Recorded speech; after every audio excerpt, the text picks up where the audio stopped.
রাজ্য সরকার নতুন করে ২৯,৪১০ জনকে সামাজিক ভাতা প্রদানের ঘোষণা দিয়েছে। শনিবার প্রদেশ বিজেপি কার্যালয়ে সাংবাদিক সম্মেলন করে প্রদেশ বিজেপির পক্ষ থেকে রাজ্য সরকারকে ধন্যবাদ জানান প্রদেশ বিজেপির মুখপাত্র নবেন্দু ভট্টাচার্য। তিনি বলেন, ২৯,৪১০ জনের নয়া ভাতা প্রদানকারীদের মধ্যে বৃদ্ধ ভাতা প্রদান করা হবে ১৪,১৯৭ জনকে, বিধবা ভাতা দেওয়া হবে ১,৬৫৩ জনকে, স্বামী পরিত্যক্ত ভাতা দেওয়া হবে ৫,৩৮৮ জনকে, অবিবাহিত মহিলা ভাতা ৪২০ জনকে দেওয়া হবে যাদের বয়স ৪৫ বছরের অধিক, দিব্যাঙ্গন ভাতা দেওয়া হবে ১,৯৪৬ জনকে এবং অন্যান্য ভাতা প্রদান করা হবে ৫,৮০৬ জনকে।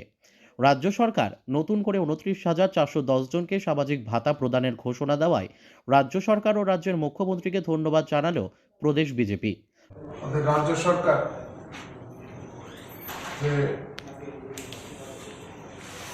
বিভিন্ন সামাজিক প্রকল্প আছে তার আওতায় আরো নতুন করে ৩৫,০০০ জনকে বিভিন্ন প্রকল্পের আওতায় এনেছেন এবং এই সামাজিক ভাতা এখন নতুন করে এরা পাবেন।